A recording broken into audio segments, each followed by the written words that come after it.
With this here, this ain't about being flashy. This is game day, son. It's only about one thing. Getting that W. That's the only thing that matters right now. Boy, are you ready? The past is the past, you know? It's a new day, bro. My day. Gotta do it now.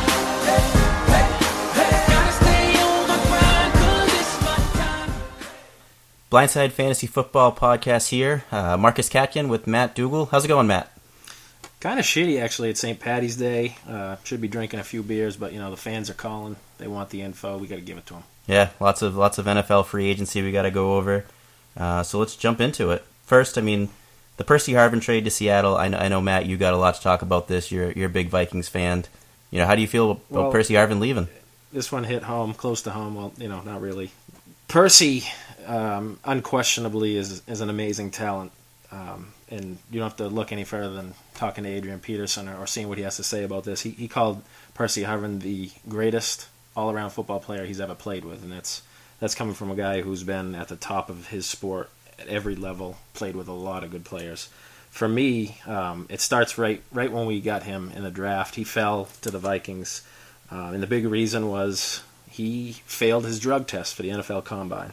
This was a kid who, since college started, he knew he was going to be a pro.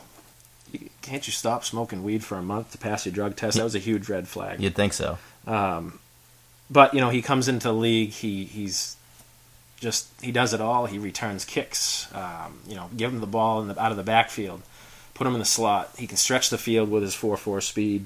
And last year, you really saw it all come into fruition. Before he got hurt, he was a top 5 receiver in the NFL. We're talking fantasy football, but also one of the top guys for the MVP. So to see him go is tough, but really, I think Spielman had to do it. His hands was forced. Percy was a little bit of a problem in the locker room, maybe more than a little bit of a problem, and really pretty much was saying, "Get me out of here." For the second year in a row, it came to a point where we just had to do it. I love this move for Seattle. It's going to be awesome for them. Russell Wilson, Marshawn Lynch, now Percy Harvin. That's going to be a great offense to go along with that defense. That's just going to be amazing. I see great things for Percy Harvin 2013 for fantasy. It's great. On the flip side of that, your Vikings. First pick in the 2014 NFL Draft. There it is. Well, like you said too, yes, amazing for the Seahawks. How do you game plan against that offense with those weapons everywhere you look? It's scary. Yeah. Don't go selling the Chris Spielman in Minnesota, the GM, short. I think he did a good job. He had to make this move. He got a first-round pick, a seventh-round pick. He also got a conditional third or fourth-round pick in 2014. And then essentially the signing of Greg Jennings almost replaced Percy. I know it's a different player, but how I look at it as a Vikings fan, I got to turn in some positives. We made Harvin, Greg Jennings, and 3 draft picks. So he made the best of a bad situation, that's for sure. Absolutely. When Brandon Marshall went for 2 third-round picks to get a first, a seventh, and a conditional next year, that's great for them. That's good value. Right. Now, we're primarily talking about fantasy football and the implications of a lot of these signings, trades. What do you see from Percy this year? Do you expect the game plan to revolve, around him like it really did in Minnesota? Well, him and Adrian, of course. They got a lot of weapons there. Do you see a little bit of dip in production from Percy, or is it going to be business as usual for him, being that he can just do it all? I think it's going to be business as usual. I think that offense is going to be just spread out so much more. It's going to help everybody having a mobile quarterback, having a running back that consistently runs for 100 yards a game. I think it's good for everybody. Yeah, I agree. Where would you see him this year, in the draft? Where are you going to be happy to get him? I know we talked about this a little bit last week, but let's just reinforce it. The thing with Percy is I think he's going to be an easy top 10 guy, probably a top 7 guy. My problem is he's going to go third round or sooner, I would think, somewhere in the third round probably. And like I said last week, I'm going with running backs in the first 3 rounds if I can. So I probably won't end up with him in as many drafts as I want to. But if he's there in the 4th round, I am definitely jumping all over that one. All right. The thing with Percy, too, is the injuries. Not that he's missed a ton of games. Last year was actually a little bit more of, as we've heard as the years gone by here, it wasn't so much about the ankle. It was more like get the hell out of here. You know, we're going to talk about the ankle to people, but really just leave this locker room. We got a playoff chase going on, and your attitude isn't helping. He's not a guy I don't know if you can count on for 16 weeks, 16 games every year. And a lot of it has to do with, if you watch him play, the way he runs, the way he forces his contact. He's not a huge guy. I mean, he's ripped. He's huge. But he takes a beating, and he's not a guy that shies away from contact. So, we'll see how it goes. The next one we'll talk about is another trade. It's Anquan Boldin going to San Francisco for a 6th rounder, leaving one brother going to the next over there. And what do you think about Boldin? He's getting up there in age. He really performed in the playoffs. I think he's on the wrong side of 30, and his production is just going down. I'm honestly not a big fan of him. Fantasy wise, he's just another guy to me. He's going to be one of those guys that's going to be available in the 8th, 9th, 10th rounds. He's solid production, but that's not what I'm going for in those rounds. I'm going for the high upside guys, those guys that might have the chance of starting for me every week, that if something happens, they'll be the guy. And those are the guys I'm picking. It's the high upside guys, not the solid guys like Boldin. But yeah, I mean, I think he's somewhere in there, the 8th, 9th, 10th round type of thing. A solid backup. Maybe a wide receiver 3, yep. But probably solid backup. Exactly. I was going to say a wide receiver 3, wide receiver 4 type guy that on a bye week you can fill in with confidence. You're not gonna expect a huge day from Anquan Boldin. I mean, it can happen still. He's got talent, but it's he's a guy you can fill in. Expect to get a few points. He's not going to put up those zeros very often at all. And a guy that's a good fill in, but as you said, I think you hit it on the head there with a wide receiver 3, possibly a wide receiver 4. Wes Welker, we're from New England, so we've seen a lot of him over the years. I love him going to Denver at 2 years, $12 million. I can't believe the Patriots let him walk for that extra 2. But him and Peyton, I think will be a really good fit. Peyton is a guy who generally likes the outside receivers, but he spreads the ball, and Wes is a guy that he's a smart player. He finds the little zones. He gets open, and I think he's going to be a guy that, just like he was in New England, where he was just the safety valve, Peyton's going to utilize him quite a bit, and I see a big year. I don't know if I see the Wes Welker we've seen in New England, though. Yeah, I don't think it's going to be as big as he's had the last couple of years with New England with Brady. Just too many guys there. Peyton can only throw the ball so many times. I think Demaryius Thomas still has his value. Yep. But I think Decker being there, those two are going to fight for balls, so it's going to kind of bump both of those guys down. I think Thomas is still a top 10 guy. Welker probably right on that 20th wide receiver off the board type of thing, and Decker probably around 25 or so. Welker and Decker I'm probably staying away from altogether, just because one of the two is going to hit and one of the two isn't, I think. And I just, where you're going to have to draft them, I don't know if I'm taking that risk on them. Decker last year, you look at his stats. He's 6'3", he's 220. He's a guy you think of as an outside receiver, but he played a lot in the slot last year. Yeah, physically they're totally different. Right. So it's going to be interesting to see really how it's done there. And like you said, I agree.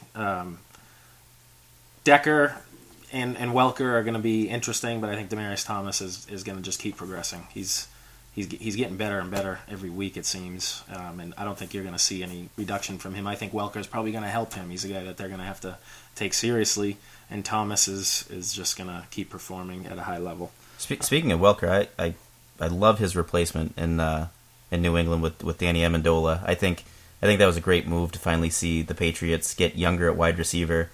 I don't think he'll have the production that Welker had, but they're almost identical people that, if you're a starter in New England, you're going to do great things. I mean, if I was a starter in New England, I don't have to get much separation for Brady to hit me with the pass. I think Amendola is going to have a pretty good year this year, and I love the move for the Patriots because long term it is the best thing that they could have done. Yeah, Amendola is a guy that is, well, I play in a lot of leagues with you, Marcus, so maybe this statement isn't going to be correct, but he's a guy that I think is going to be on a lot of my teams because I think you're going to be able to get him later in the draft, and he's a guy that you can see, big value out of him. If the end of the year came and he's top 10, top 15, assuming he fills right into that Welker role and can stay healthy, which is a huge one. Like I said, he's a guy that you're going to get a lot of value out of, quite possibly drafting later on. So he's a guy I really think is going to be a lot of my teams. But like I said, we play in a lot of them together, so you'll probably be stealing one from underneath me. Well, what round do you think he's going to go in? I mean, for me, I'm going to take him a little earlier. I could see. I'm thinking maybe like a 6th round, but I think more on average it's going to be around the 7, 8. Really? What do you think about that? See, I think the more that we get closer to draft day, Yeah, that's true. That's true. People are going to start boosting him up. People are going to start saying, "Hey, there's the new Wes Welker. He's going to perform like Wes Welker did. Yeah. It's Tom Brady." And I get the feeling he's going to go more towards maybe mid to late 4th, early 5th. Yeah. And I think if he does hit, then that's fair value for him. Maybe a little bit undervalued, but then again, that's if he hits. That's if he performs like that. So I'm probably not going to end up with him in a lot of leagues just because of that reason. It's a little bit too much risk for not much reward. So as much as I like him this year, I think he's not going to end up on a lot of my teams. And there is some huge questions. Obviously, it's a completely new team. And not only that, Danny Amendola is, of anybody we're going to go over today, the biggest injury concern of all of them. He's a guy that plays 120% every possession, every play. So injuries have happened, and it's something that hopefully, the bad luck has run out, and it's going to be a little different this year. But injuries aren't something you can predict, so I like to just move forward without making that a huge asterisk because you really don't know. Beyond him, we talked a little bit about Greg Jennings, and I touched on the fact that I liked how Chris Spielman, the GM in Minnesota, essentially made Harvin into 3 new picks and Greg Jennings. Not to mention we're saving a little bit of money. On average, Greg Jennings is making $9.5 a year. Percy Harvin's making $11. He's a guy that's proven it. Percy Harvin really hasn't for a full year. Greg Jennings proven it. He's been, at some points, one of the best receivers in the league, and a guy that's been drafted early for a lot of years. What do you think about him in Minnesota? And obviously the big elephant in the room here is their quarterback situation. Christian Ponder is just awful. Yeah, I'm not. He's another guy I'm not touching this year. His quarterback is just terrible. Yeah.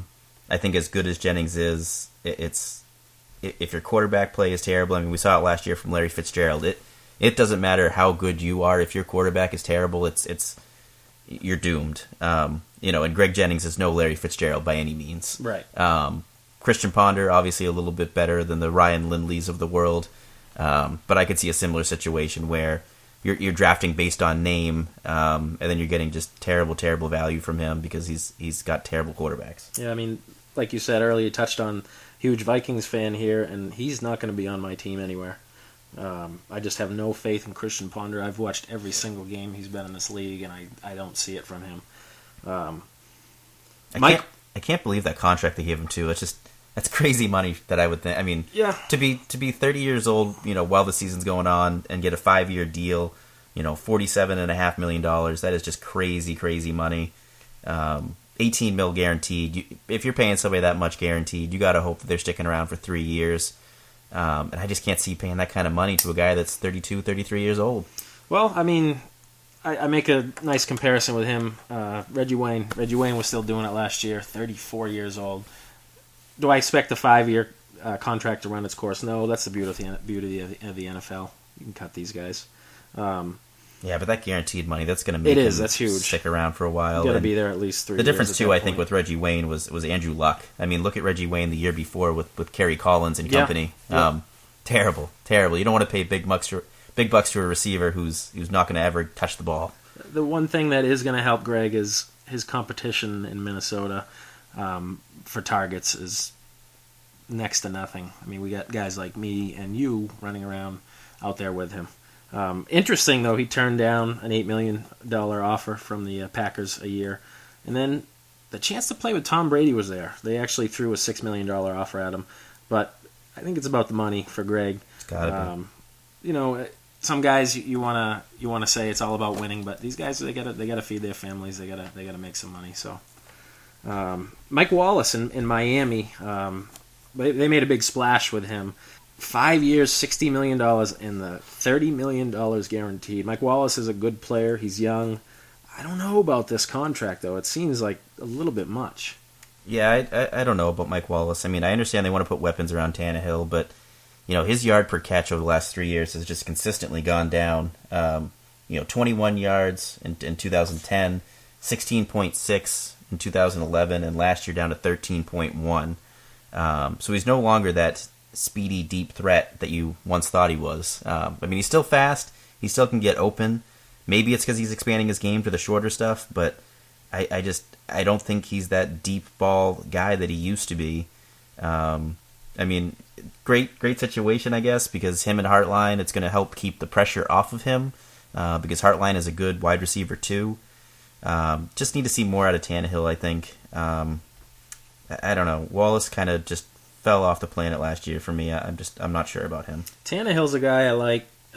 He showed some flashes last year. He was actually a wide receiver in college, so he's a guy that as hopefully you expect as time goes on in the NFL with the coaching that he gets, he's going to become a better player. He's a great athlete, but as Marcus mentioned, Mike Wallace's production yards per catch, it's gone down. Is it the NFL figuring him out, or is it possibly him, like you said, expanding his game a little bit, being a little bit more complete as a wide receiver, where it's not just, hey, run down the field. He's becoming a better route runner, and that's something that you hear. He has been improving in that regard.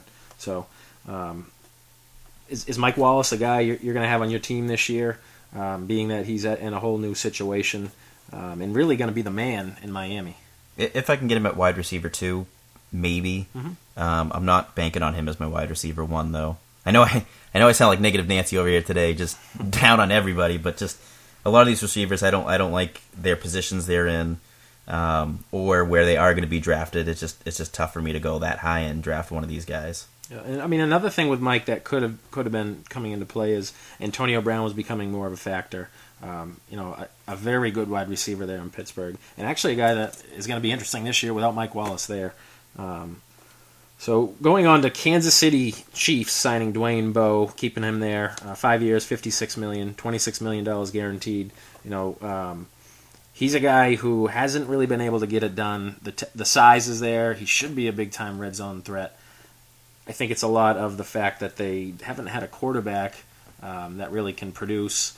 Alex Smith's coming. It's going to be interesting to see him go from a team that basically said, Alex, don't lose the game for us, let's let the defense do it, to go to Andy Reid that's going to be saying, hey, we're throwing the football. So this is a huge question mark. I really don't know what to expect from Dwayne Bowe. That's what I'm going to ask you, Marcus. What do you think about Dwayne Bowe this year? I like Dwayne Bowe this year because Andy Reid, they are going to throw the ball a lot.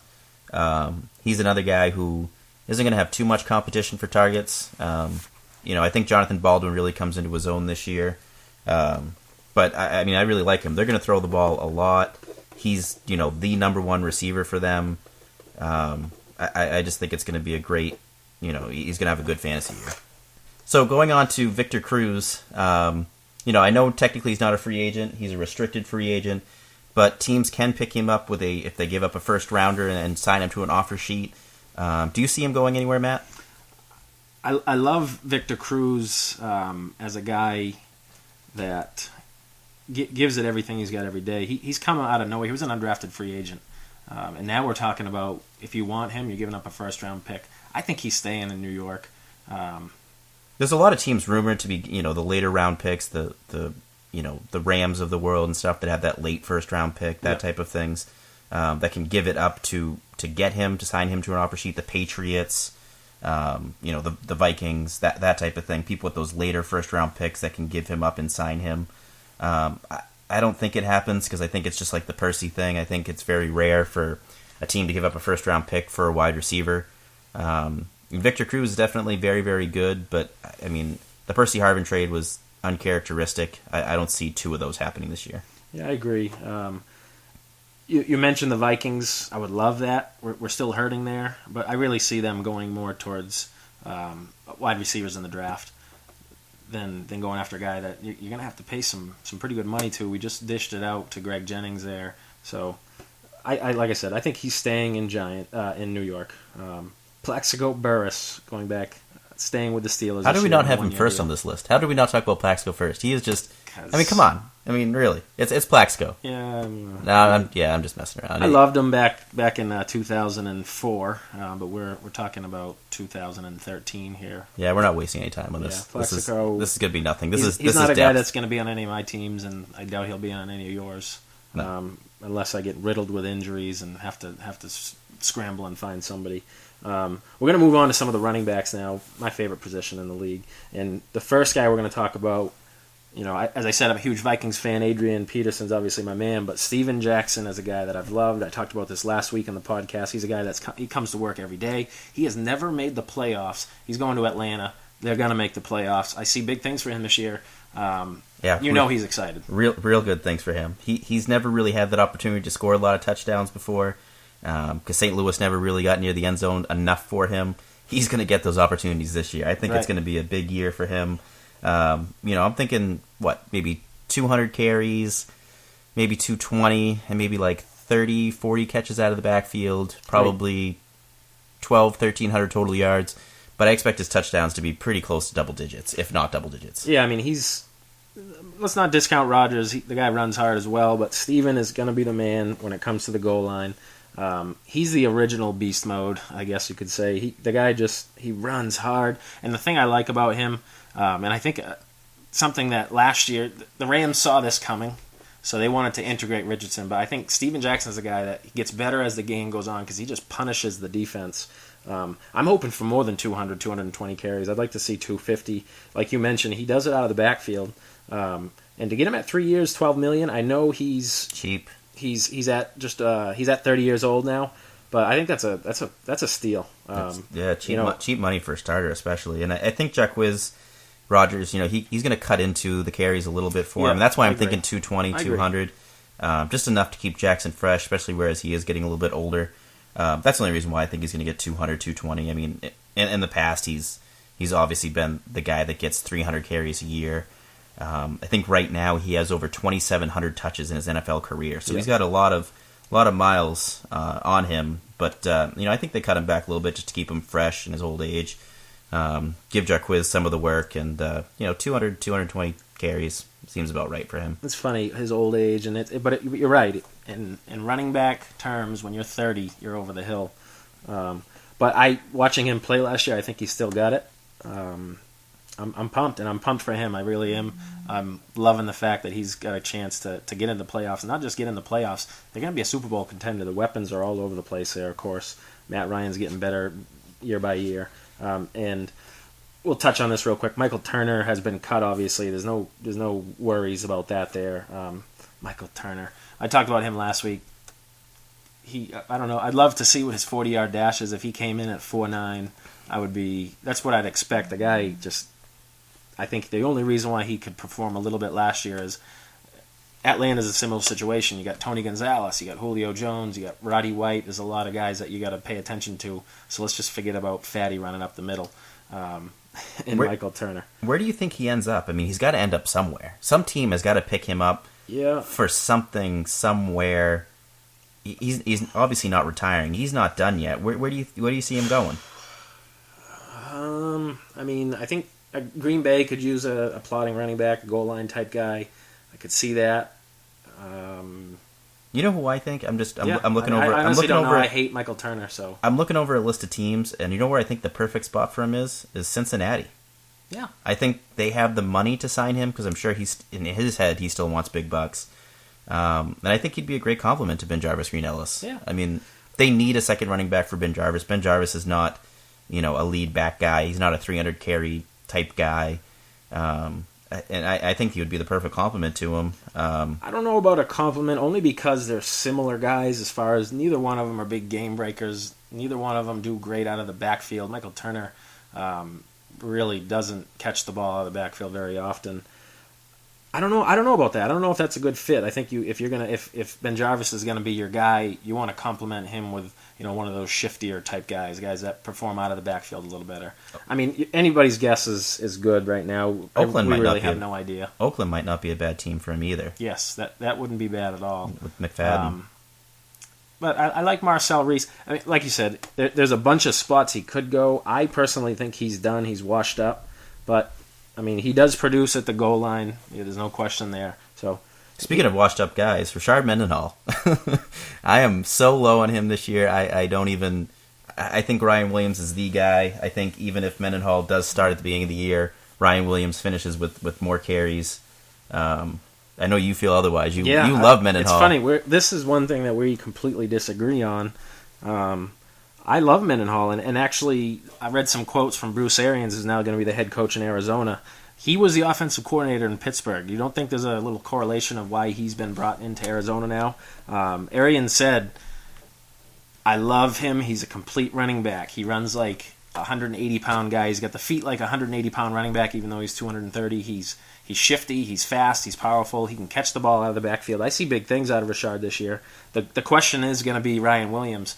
He's a guy that they've been waiting for, but he's been nothing but injuries since he's been in the league. And actually, if I remember correctly, he missed his last year at Virginia Tech, too, for an injury. So basically the last 3 years of football, Ryan Williams has been out for the year.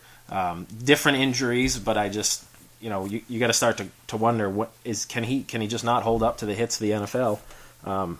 Rashard is another one who hasn't been exactly the picture of health, but he was coming back from an ACL last year. He had some setbacks with his Achilles. He's 100% right now, and I think coming into the year, he's got a lot to prove. He's on a 1-year, $2.5 million deal, and as far as I know, he's only 27 going into this season. So he's a guy that's got some years left. He wants to prove himself, and I think, like I said, him going to Arizona isn't just a coincidence that Arians used to coach him. Arians knows what he's getting in this guy, and I see big things. He's a guy that's going to be a lot of my teams because people are going to forget about Rashard Mendenhall. He's going to fall, and I'm gonna get him. And I think eventually by week 6, as a guy, you're going to be able to plug in your lineup and be confident.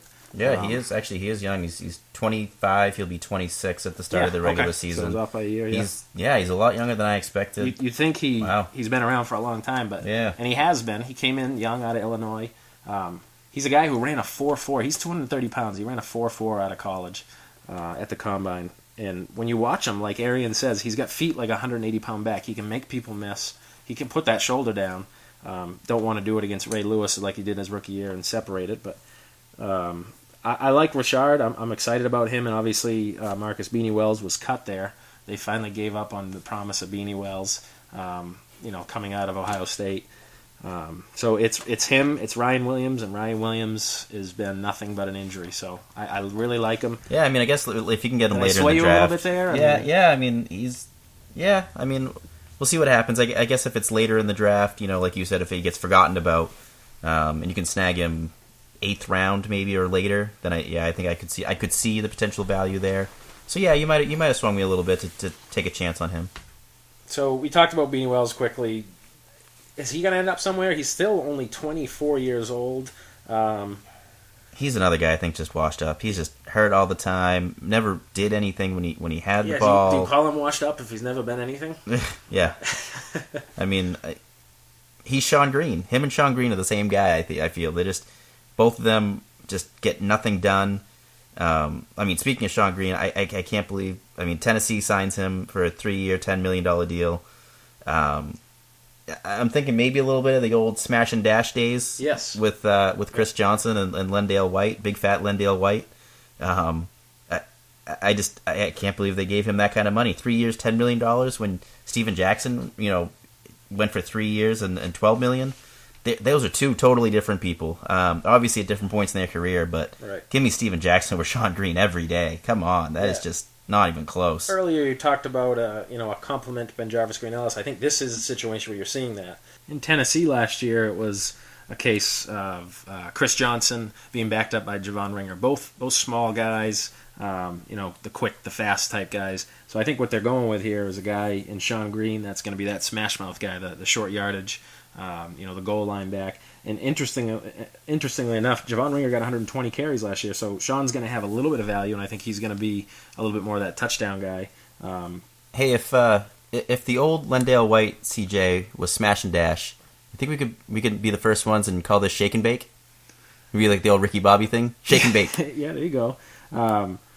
Bake as in Sean Green, right? Yeah. Yeah. As in he's done. Yeah. Turn him over, flip him over, he's done. Yeah, I agree. Mike Goodson to New York Jets, I should say. It's a 3-year, $6.9 million deal. Pretty short money, and a guy who's gotten it done when he's gotten the opportunities. Looking back to Carolina when he was with the Panthers, and then even last year, he really was out producing when he got a little bit of the opportunity. Darren McFadden. Now, I'm not saying he's better than Darren McFadden. I think he just worked a little better with their scheme, but is Mike Goodson a guy that now, we just talked about Sean Green leaving, going to Tennessee. He could be the man there in New York, and I like the speed. He's a good looking player when you watch him on the field. Do you like some of the stuff you see from him, and what do you think about him this year? Yeah, he's always done fairly well in that backup role in Oakland and Carolina. I mean, I haven't seen him obviously do it in that, that workhorse back type guy that's going to get a lot of carries per game. We haven't seen that from him yet. Is he capable of it? Maybe. I don't know. It'll be interesting to see how this shakes out in training camp, preseason. I think that's going to give us a lot of insight.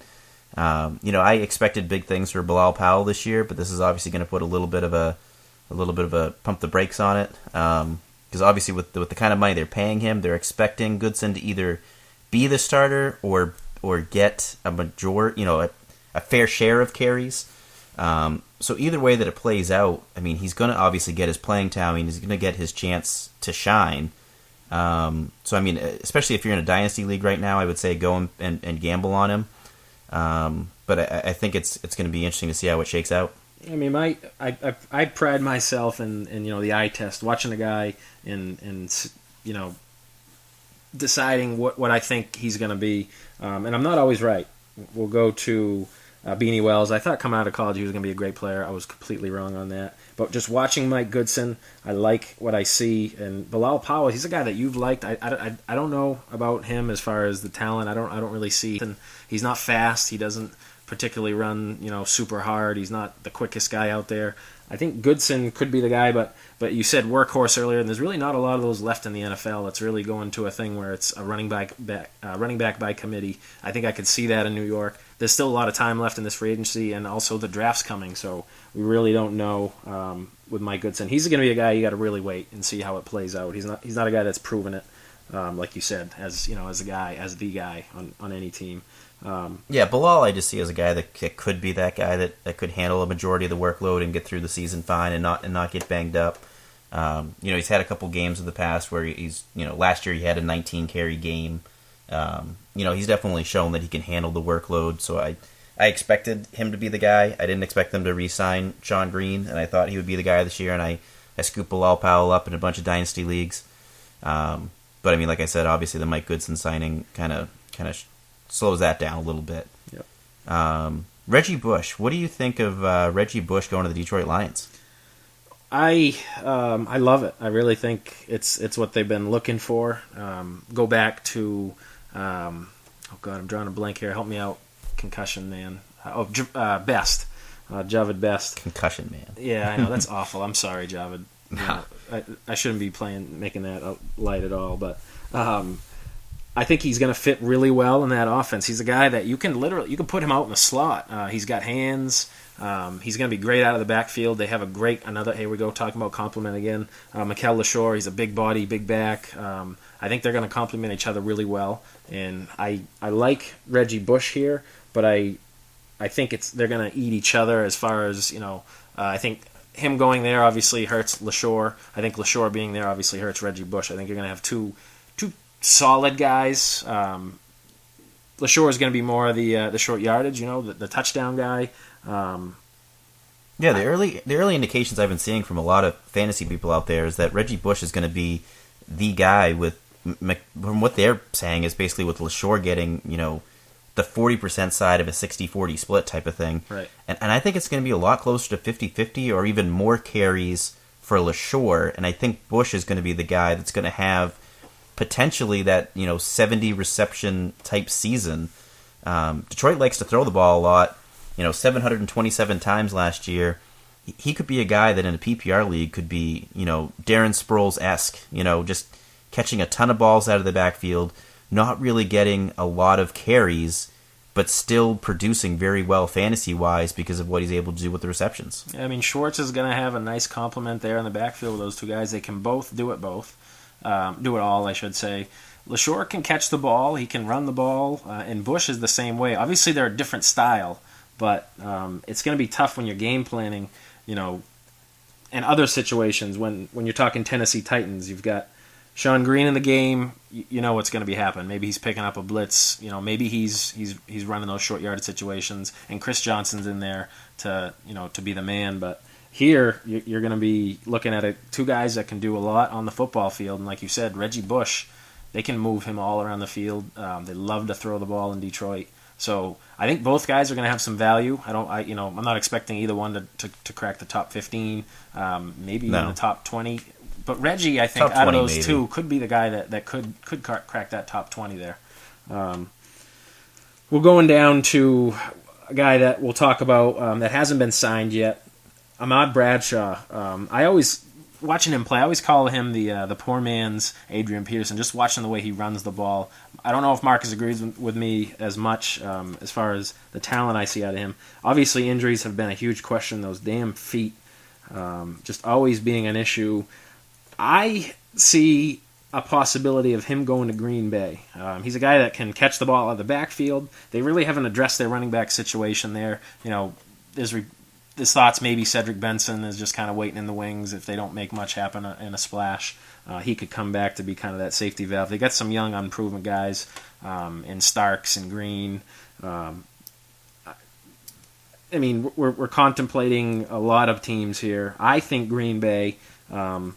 What do you think, Marcus? Honestly, I don't know where he ends up this year. I honestly don't even know. He plays that Reggie Bush type role where I think he is not, wherever he goes, he's not going to get a lot of carries, but can be moderately dangerous out of the backfield as a receiver. And I don't really know where that fits really well.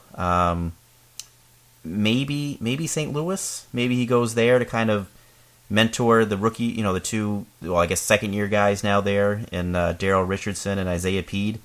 Maybe that would be a good place for him to go and just mentor them and kind of be the change of pace back there. But I don't know where he ends up. And the fact that there hasn't been much talk of him shows you that there's not really a whole lot of interest in him this year. Yeah. You actually bring up a good point there that we haven't even thought about. Steven Jackson's gone now. Darrell Richardson and Isaiah Peed. Funny thing is, Isaiah Peed was actually a second-round pick. He was drafted ahead of Darrell Richardson last year. I liked watching Darrell Richardson last year. Yeah. And actually, last week I was a little bit educated, I think, by Marcus off the air, but he's a little bigger than I thought. He's a guy that could possibly carry the load. And I think what we were seeing last year, like I alluded to earlier this year, he was being groomed to take over this role. He's over 200 pounds. He's a guy that think I can possibly do it, and he's got some speed and some shiftiness. I like him. Do you see anything out of Darrell Richardson this year? I mean, there's a lot left. The draft could happen. They could be going another direction, but I don't know. I think Peed. I think there's a reason why they drafted Peed in the second round. I think they want him to be the guy. It's just Richardson outplayed him last year. Yep. That's not to say that doesn't continue. Right. That'll be another one that just it'll be interesting to see how it pans out. Yeah, the preseason's really going to play a big part. Well, that's going to answer a lot of these questions. It's still a little too early to call it on them. We're going to move on to a few quarterbacks, and there really hasn't been a whole lot in that regard yet. We'll talk briefly about Matt Castle, I guess. He's going to Minnesota. I told you I'm a big fan of Minnesota, and I'm not a big fan of this. I mean, in regard to the backup quarterback position, we needed to address it. Everybody saw Joe Webb last year in the playoffs, and you had to feel bad for him. So Castle's a guy, he's a veteran. He can come in, hopefully give Ponder a little bit of, what a work ethic of a starting quarterback in the NFL is. I'm pretty sure Ponder is going to be the guy still. They want him to be. Yeah, they want him to be. They drafted him, was it the 7th pick in the draft, I think, in Minnesota? It was 10th, wasn't it? It was an early. Because I think Locker went 8, Ponder went 10. Regardless, I mean, my point is he's an early draft pick, so they want him to develop. No, 12. I think he went 12 because I think 10 was Blaine Gabbert. We'll look that up. I'm going to continue with the Castle thing. He's a guy that could push for the position. I mean, he's capable. We've seen him do some good things, especially that 11-5 year in New England, where they just missed the playoffs, but and no fault of him. He had a great year filling in for Brady that year. I think he's regressed though, really, since he's left New England. He's been getting worse and worse, and it might be a little bit of the coaching. I don't know if the coaching staff there in Minnesota is had enough time to really prove themselves. I mean, Leslie Frazier did a great job. Who expected the Vikings making the playoffs last year? But you haven't seen the development in Ponder. He's another guy that's almost regressed a little bit. So just to make it feel a little bit worse about Christian Ponder and your Minnesota Vikings, 2011 draft, Jake Locker went 8th. Yep. Blaine Gabbert 10th. Christian Ponder went 12th. And after Christian Ponder, you guys could have had Andy Dalton. Yep. You could have had Colin Kaepernick. Yes, in the second round. And just both those guys in the second round, I would have taken either of those in a heartbeat. I remember the first time Ponder. Kaepernick played, I called my dad that night, and I was like, "Are you kidding me? We could have had this guy, really? We had to reach for..." And that's what he was. He was a reach at the 12th pick. Any professional would have told you that. So it's funny. I mean, we got to move on. I mean, it is what it is now. As a Minnesota Vikings fan, we got to hope Ponder will keep progressing. He's got some athleticism. He's shown flashes, but hopefully Matt Castle's going to push him. But if Week 8 comes and Matt Castle's the guy, I'm not going to be completely surprised there. Another quarterback that was signed. This is a real low-profile pick, but one that could raise some eyebrows this year. Drew Stanton was signed by Arizona, and everybody, who the hell is Drew Stanton? Well, coming out of college, he was actually a second-round pick, 37th overall, I think it was, and out of Michigan State, he had some promise. He's a big guy. He's got some size. He's 6'3". And the interesting thing is, Bruce Arians was actually his coach last year as offensive coordinator. Obviously Arians had a little bit of the interim head coach status there in Indianapolis. He was the backup to Andrew Luck, and he brought him in this year. Cheap money. His competition right now is going to be Hoyer. I see a possibility where he's finally going to show that potential, but not a guy I'm going to be looking for in any fantasy draft. He's just a name I wanted to bring up because he's somebody that I like, and I think he's going to get this starting job in Arizona. I think they draft somebody. I don't see it happening. I'm looking at his numbers right now, and he has a career completion percentage of 55.6%. Yeah. He has 4 career fumbles, not interceptions, to his 5 career touchdowns. Yeah. He's fumbled it almost as many times as touchdowns. Interceptions 9, so he's almost doubled the interceptions to touchdowns. I don't think he's the guy that they want. I don't think that's moving forward from your Kevin Kolb, Ryan Lindley days. I think there's a lot of talk out there that Cardinals aren't going to let Matt Barkley go past them, and I think this is definitely shaping up for it. Once they cut Kevin Kolb, they kind of showed, okay, yep, we're drafting a quarterback and starting over again. Yeah, I mean, that could be correct. I mean, the thing is, I think Stanton's going to get a chance to start the year, and whether he can hold on to that position, you don't know. And it's tough to talk about his stats. He's never been a starter. The guys that aren't starters, they don't get the chance during the week to prepare, on the field. They can do as much as they can in the classroom, but it's a lot different when the bodies are actually flying around out there. So, Drew Stanton, like we said, not something that you're going to really look to draft, but just a name we wanted to bring up. We'll talk about a few tight ends here, Dustin Keller being the first one. A guy that's got a lot of promise, but had the worst quarterback I've ever seen in my life throwing to him. And Mark Sanchez for a lot of those, all those years in New York. He's going to the Dolphins 1 year. The Dolphins, like we said, they're making a splash. They're going after some weapons. They're trying to surround Tannehill with some stuff. Do you see Keller as a guy that, he's been a name that you've been thinking was going to jump into the upper echelons of tight ends. He hasn't really put it together for a full season. Could it be this year? I think out of the tight ends we're going to talk about, I'm the least excited about him. Mm-hmm. I think there's other tight end signings that are much bigger to me. I think if you're not getting Gronk or Graham, that you're waiting on tight end, and Dustin Keller is one that will probably either go undrafted or go as a backup tight end if you're stupid enough to draft backup tight ends in your league. Yeah.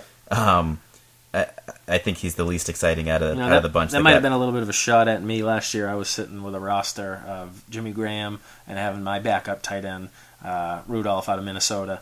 but it was a case where the guy just kept catching touchdowns, and I just couldn't see him go. I was hoping his value was going to keep building. I'd be able to make a trade out of it. But like Marcus said, it's usually not a good idea to have 2 tight ends on your team. So, like you said, we're going to talk about a couple of them. Him, I agree, nothing exciting. Martellus Bennett, he showed some flashes last year to finally live up to the promise. Now, you got to remember, he was drafted with a lot of promise to Dallas, but he was behind Jason Witten, one of the greatest tight ends of his generation. Last year he went to New York. He really produced pretty well. This year he's going to Chicago with Jay Cutler, Brandon Marshall, and the weapons they have there. It's a 4-year, $20 million deal, $9.2 million guaranteed. Martellus Bennett in Chicago, not a guy you're expecting to jump up into that upper echelon, but a guy that if he's on your team, I think you're happy at your tight end position. He could be a starter for you. He could be a tight end one. Absolutely, he'd definitely be solid. I agree. But the big one here, this is Jared Cook. The St. Louis Rams get him 5 years, $35 million, $19 million guaranteed. It's amazing the money he got considering how little he's really produced, but I think it's more of a case as this guy's a physical freak of nature. He is huge. He's fast. I don't think he was utilized correctly in Tennessee, but in St. Louis, I think he's going to be lighting up on the outside a lot. I think they're going to almost act as he's going to be as a wide receiver. But obviously, tight end is going to be his main position. Last year, he lined up over 70% of the time as a wide receiver. Yep. I think it was like 67% in the slot and 3% out wide. Mm-hmm. The big thing to look at here, obviously they paid him a lot of money, so he's going to play a lot for them. Reunited with Jeff Fisher, though. Jeff Fisher drafted him in Tennessee and brought him over to St. Louis for a reason. Right. Obviously, Fisher has plans for him. Hopefully, utilizes him a little bit better than he did in Tennessee. Obviously, with that kind of money, I think they're going to plan on it. Right. They're going to make him part of the game plan for sure. The big thing that I really like about him and Brian Quick this year is look at St. Louis's receivers. Amendola's gone. Brandon Gibson, gone. Yep. So, out of your top 3 targeted receivers last year, Chris Givens is the only one still remaining. Right. Whereas they haven't gotten anybody in free agency for wide receivers. The balls have to go somewhere. Obviously, they're probably going to draft somebody, I'm guessing. But obviously, if they're comfortable with letting 2 of their top 3 receivers go, then they must see something out of Brian Quick and Jared Cook that they like. Even Givens. Yeah, I mean, they must be seeing something that they like out of those guys, that they're willing to let 2 of their most targeted receivers leave. The thing with Jared Cook, though, is I've been, and you have, and not just us, everybody, you've been waiting for Jared Cook to blow up, because of what you see on the field, what you see him do out there physically. But the numbers haven't backed that up, and here we are again. Jared Cook, wow, Jared Cook. Is it going to be more of the same? I don't know. I think he is definitely in a better situation, though. And like you said, with that kind of money, he's got to be featured in this game plan. Brandon Myers going to the New York Giants. He produces. He really does. He's not flashy. He's going to be filling in, obviously, for Martellus Bennett. I expect just about the same type numbers that you saw out of Martellus next year. Nothing flashy, but he's going to be a solid tight end there, where if he's going to be your starter, you're going to be okay at that position. A lot of weeks, maybe you'll be better than your opponent at that position with Brandon Myers. Marcus kind of came out of nowhere last year. I mean, he had 79 receptions, 800 yards. Prior to that, in his 3 previous years, his highest receiving season was 16 catches. I mean, that's nothing to speak of. So to go from 16 to 79 all of a sudden, right? Really just started getting utilized and targeted a lot more. Should be pretty interesting to see how the Giants use him. The Giants like to throw the ball, and he's going to be one of the weapons. He could be a good red zone guy for them. Just going to be real interesting to see, especially with Ahmad Bradshaw being gone now, so maybe they go even more to the passing game.